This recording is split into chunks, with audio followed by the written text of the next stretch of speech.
नमस्कार। आज हम संत तुलसीदास पर बात करेंगे, गोस्वामी तुलसीदास पर बात करेंगे। तुलसीदास जी का हिंदू संस्कृति, हिंदू संप्रदाय और हिंदी साहित्य, इन तीनों को बहुत बड़ा योगदान है।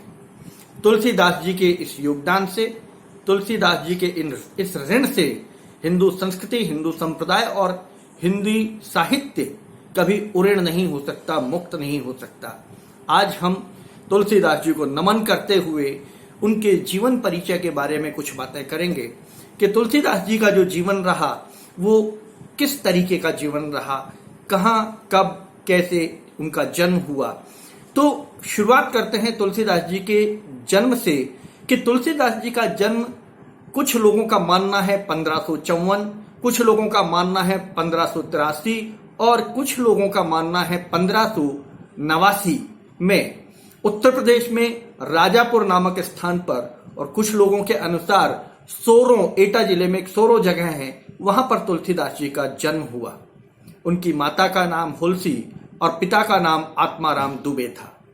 कहते हैं तुलसी की माता ने 15 महीने गर्भ धारण किया और 15 महीने बाद जब तुलसी का जन्म हुआ तो उनके 32 दांत थे, और जो बालक, नवजात शिशु पैदा हुआ वो रोने की बजाय राम नाम का उच्चारण करते हुए पैदा हुआ, तो उसका नाम राम बोला पड़ गया। राम बोला मूल नक्षत्र में पैदा हुए थे। ज्योतिषियों के अनुसार पिता पर भारी थे, लिहाजा माता और पिता ने राम बोला को त्याग दिया और उनको स्वामी नरहरि दास ने पाला पोसा, बड़ा किया। यही स्वामी नरहरि दास उनके प्रथम दीक्षा गुरु थे जिन्होंने तुलसीदास को दीक्षा दी। तुलसीदास का नाम तुलसीदास कैसे पड़ा, यह भी एक रोचक घटना है। मित्रों, एक बार बालक तुलसीदास एक तुलसी के बरवे के नीचे, बरवे की छाया में सो रहे थे और तुलसी दल उन पर टूट टूट कर गिर रहे थे और उनके पूरे मुंह को उन तुलसी दल ने ढक लिया था। गुरु नरहरि दास आश्रम से आए और उन्होंने जब यह दृश्य देखा तो उन्होंने तुलसीदास को जगाते हुए कहा, राम बोला को जगाते हुए कहा कि ओ तुलसीदास खड़ा हो। अर्थात तुलसी दल से ढके हुए मुख के कारण उनका नाम तुलसीदास पड़ा और तब से तुलसीदास कहे जाने लगे। तो जन्म भी इनका बड़ा विचित्र तरीके का था और नामकरण भी बड़ा विचित्र तरीके का था। तो माता और पिता दोनों के द्वारा त्यागे जाने पर स्वामी नरहरि दास, बाबा नरहरि दास जी के आश्रम में पलते हुए बच्चे 17 साल के युवक तुलसीदास का रत्नावली नामक एक कन्या से विवाह हुआ। अब आगे की घटना है कि एक साधारण राम बोला तुलसीदास बना। तुलसीदास बनने के बाद वो तुलसीदास बना, वो तुलसीदास जिसने रामचरितमानस लिखकर संपूर्ण मानव जाति को अपने ऋण से ऋणी कर दिया। घटना यह है मित्रों कि राम बोला तुलसीदास का विवाह रत्नावली से हुआ और रत्नावली अपने पीहर चले गई। पत्नी के वियोग में तुलसीदास भी अपनी पत्नी के घर पीछे पीछे गए। भयंकर वर्षा हो रही थी, नदी में बाढ़ आई हुई थी। तुलसी ने बाढ़ की परवाह नहीं की, तैरकर नदी पार की और पहुंच गए रत्नावली के घर। देखा चारों ओर से घर बंद था, रात के 12 बजे हुए थे। तुलसीदास ने देखा कि पीछे की बालकनी से, छज्जे से एक रस्सी लटकी हुई है। तुलसी ने उस रस्सी को पकड़ा और बालकनी में चढ़ गए, घर पर चढ़ गए। रत्नावली के नॉक किया, रत्नावली ने खोला तो देखा सामने तुलसीदास थे। तुलसीदास ने कहा, रत्नावली ने कहा कि आप आए कैसे? तुलसी ने कहा, आपने जो रस्सी लटका रखी थी मैं उसके सहारे चढ़ के आया। रत्नावली ने नीचे झुककर देखा तो वो एक सांप था। रत्नावली बड़ी भयभीत, आश्चर्यचकित और कुंठित हो गई। उसे लगा कि मेरी भाग्नियां, मेरे परिवार के लोग न जाने अब क्या क्या बातें बनाएंगे, और एकदम से रत्नावली को क्रोध आया और रत्नावली ने क्रोध में कहा कि यदि इस हाड मांस के शरीर से की रत्ती भर भी माया, ममता और लगाव तुम्हारा राम में होता तो तुम्हारा उद्धार हो गया होता। मित्रों, रत्नावली की यह उक्ति मानो रत्नावली की जिव्या पर मां सरस्वती ने विराज करके ही ये वाणी बोली थी, तुलसीदास को खल गई और तुलसीदास उसी समय विरक्त हो गए। तुलसीदास वहां से आए और फिर देशाटन प्रारंभ किया।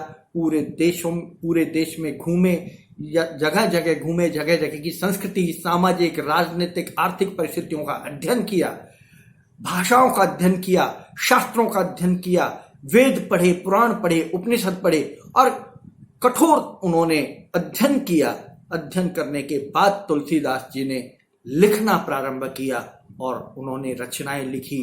रामचरितमानस हिंदू और हिंदी साहित्य का कंठाहार, रामचरितमानस के रचयिता तुलसीदास।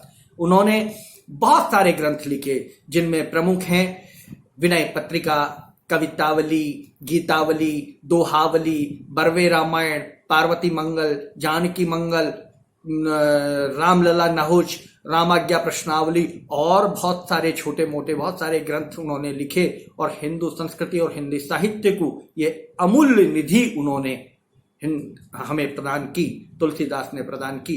तो ये एक तुलसी का औरा था, तुलसी राम बोला से तुलसी बनने की यात्रा थी और अंत में तुलसीदास जी राम में लीन हो गए।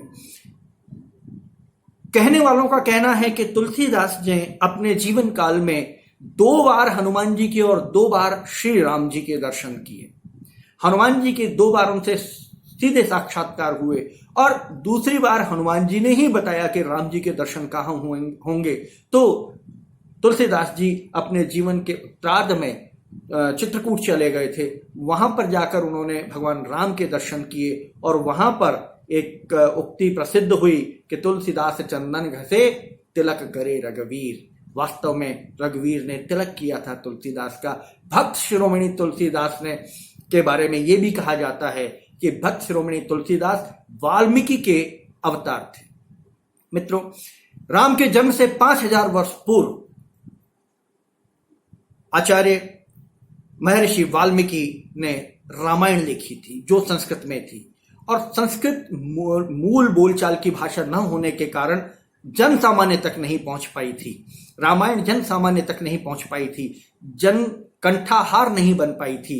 इसलिए कहा जाता है कि तुलसीदास ने ही वाल्मीकि का रूप तुलसीदास के रूप में वापस पुनर्जन्म में आया और उन्होंने उसी रामायण को, राम के उसी चरित्र को अवधि में लिखा और जन जन तक पहुंचा दिया। जो काम वाल्मीकि उस समय अधूरा छोड़ गए थे, उस काम को तुलसीदास ने पूरा किया और राम के चरित्र को जन जन तक पहुंचाया।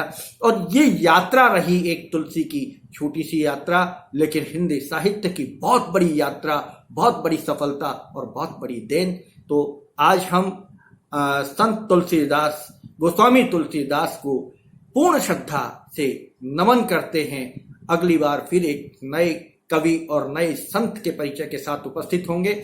मित्रों, इस वीडियो को आप सब्सक्राइब कीजिए, लाइक कीजिए, मेरे चैनल पर जाकर इसको सब्सक्राइब करेंगे, आपको और अच्छी अच्छी वीडियो देखने को मिलेंगी। नमस्कार।